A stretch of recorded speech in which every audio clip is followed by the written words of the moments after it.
hypogonadism, is there any arbitrary age, like generally we assume that 16 years not attaining menarche, and then we start evaluating probably at the age of 14 if we don't see any secondary sexual characters.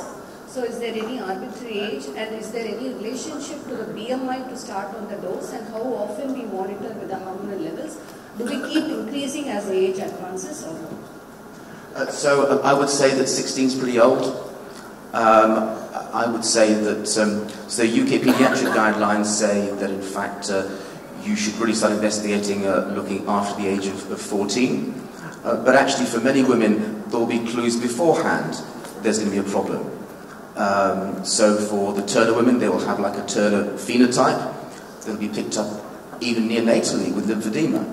So if you have a Turner diagnosis that's known before the age of puberty, then the best data suggests you should be starting estradiol replacement sometime between age 8 and 10 to achieve optimal uterine maturation.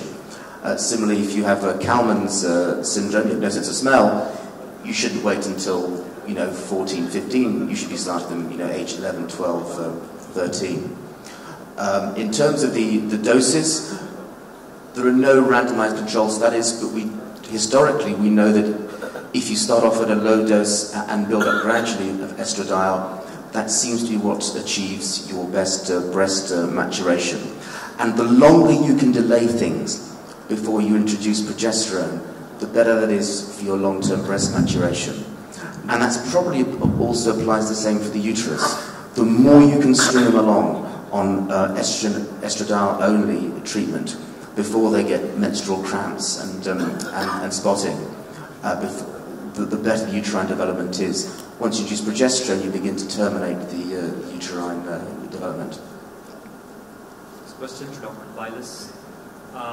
Regarding the data that you showed in terms of no treatment, the NICE guideline-based treatment on the outcomes, and then the WHO treatment on the outcomes. Looking at individual numbers, they seem very small effect, but from a statistical point of view, are they significantly different? Number one. Number two, I think one of the important thing was, where are you seeing the patient? Is it a patient who's come to a tertiary care unit where you would like the sensitivity of your test to be higher, or are you screening 100 women in a facility, in a constrained facility unit where you're trying to keep your cost and your balances right? So I think when you talk about these kind of definitions, unfortunately India is not a uniform economy throughout. There are people who would pay, and there are places where you have a cost restraint. So one size fits all, like a DIPSI, would not apply to the entire country as a whole. But the economy is the healthcare-driven economy is very varied and heterogeneous. Your comments. Okay, well, thank you for that. You're right.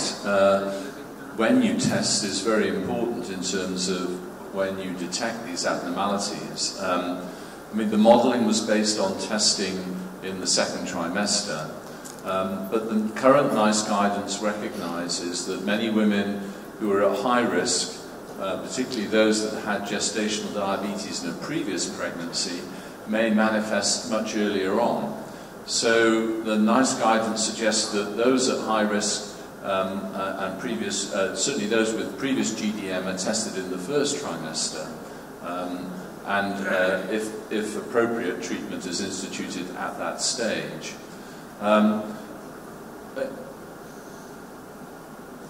If you test later in the third trimester, getting into the third trimester, you may well pick up more cases of glucose intolerance, because that deteriorates, as we heard on Friday, as pregnancy progresses. But we are on much shakier ground then, because the intervention trial data really did not look at women beyond about 34 weeks in terms of intervention. So we have no evidence that we can influence any of the outcomes if we test much later on in pregnancy. So the current NICE guidance is that we test in the second trimester, but with women with previous GDM, we test earlier. As our esteemed chairperson mentioned, at the moment the Indian criteria seem to be working well. The numbers that you're detecting are fewer than we would anticipate using the UK criteria in an Asian population, but you've got to be pragmatic, and it's about what works in the system in which you are living. And if you're detecting the serious cases of glucose intolerance who are at higher risk of developing the complications, and you're able to focus your resources in those particular women, then that's exactly what we should be doing. The argument is really at the lower end, and that's where we have the debate with WHO, with the Americans and others. The Canadians, for example, disagree with their American colleagues. Even in the United States, they disagree. The American Diabetes Association says WHO 2013 IADPSG. The American College of Obstetrics and Gynecology still sticks with the two-step glucose challenge Carpenter-Kustan criteria. So that shows how tricky this area is. It's a real minefield. What you have to do is decide amongst yourselves in your own clinical situation, what is the most effective management, pragmatic management, which women are you going to put your resources into, and where are you going to get the best results for the resources that you have available to you.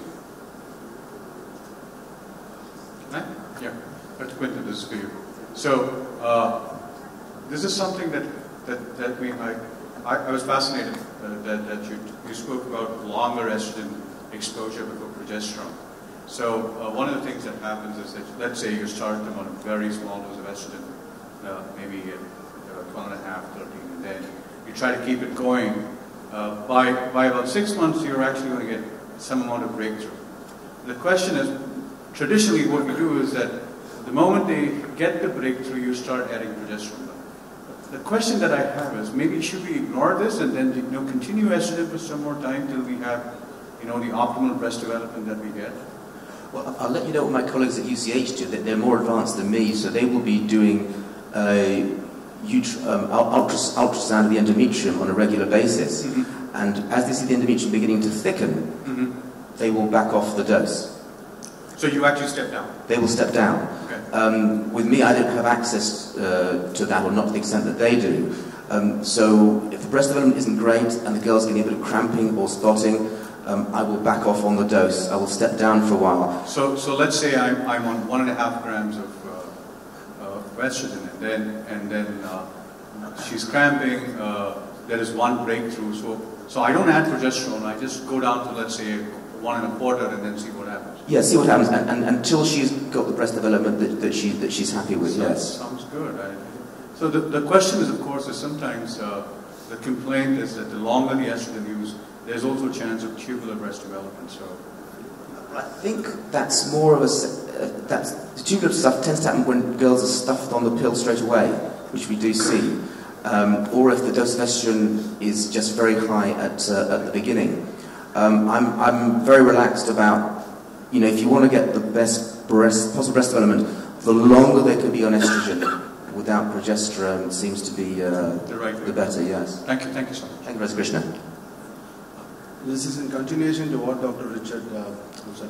Pillars said regarding the comparison between the criteria and, like we say in clinical practice, individualized to the patient. At a population level, individualized or regionalized for your setup. My question is, newer and newer criteria, and as I said, ACOG, ADA, Canadian, WHO, DIPSI, maybe I've left few other guidelines also. There's so many different, then this is a very tricky field, it is a minefield, that's what you said. Unfortunately, the guidelines which sometimes come after the previous one, presume that the previous one, quote unquote, is a gold standard, which itself is tricky according to you, and it's based on some prevailing kind of outcomes which were used in that. With the current neonatal and other developments in the care, obstetric care has advanced so much. Will we be still doing all this, shoulder dystocia, macrosomia, etc., which are looking to me as a clinician? I have also been almost 20 years in this field now. That this looks like slightly primitive. You don't see that. I've spoken to so many senior obstetricians. Unless you bring down the cutoff of macrosomia from 4 to 3.5 or something, they are not seeing that count. So my question is, So if at all we come up with something new, should we not base it on hard outcome-based GDM guidelines rather than this new guideline based on one finger prick test being equivalent to, by a statistical analysis, to an already existing gold standard? So your comments on that. Okay, well, as I said, the difficulty that we've got is the linear relationship between all of the complications that you mentioned and maternal blood glucose. And that is why we're having this discussion, because there is no right answer. And I'll come back to what I said just a moment ago, and I would not disagree with you.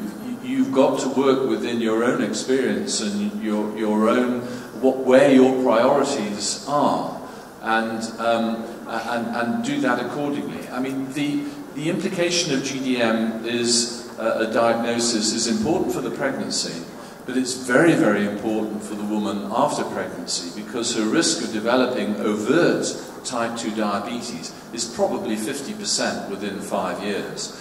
So there is a huge opportunity to intervene with the woman after her baby is born, out with the immediate pregnancy-related complications. So we have, if you like, we have a duty of care to the woman by diagnosing GDM because she's got a future risk of type 2 diabetes. And we've got a duty of care to the baby to try and minimize the complications of childbirth and make sure that there is a healthy delivery and a healthy baby at the end of it. The cost-effectiveness data cannot take into account long-term maternal risk because we have no data to be able to factor that into the model, none whatsoever. So it may be that if we get data along those lines, the cost-effectiveness ratio will come down. But right now, that's what you're going to have to pay by UK healthcare standards to diagnose your cases. So I would say to you, yes, by all means use your own data, your own clinical experience, your own monitoring, and have the discussion with the woman concerned during the pregnancy about what all this means. And that's the best that we can do. We can only do the best that we can do. Just one quick question, Rory. If we take the financial constraints of this whole equation, should we be treating, like we have got a humongous amount of diabetes in our population. We almost universally screen all our patients. We almost do each trimester screening here. And comparatively, a GTT is not that expensive. But we are standing here, the data you showed what Sriram and Dr. Subramanian quote, a linear relationship where you've got significant reduction of eclampsia rates. So that's fairly encouraging.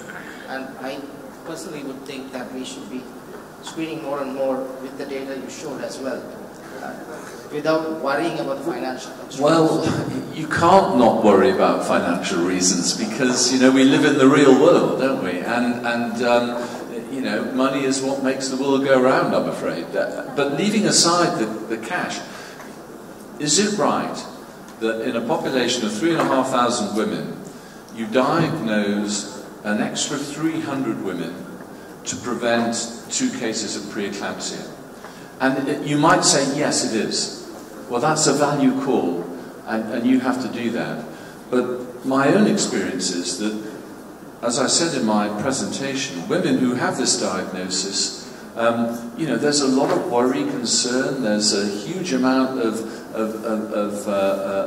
psychological and other baggage which goes along with it, which we have yet to factor into all of our equations.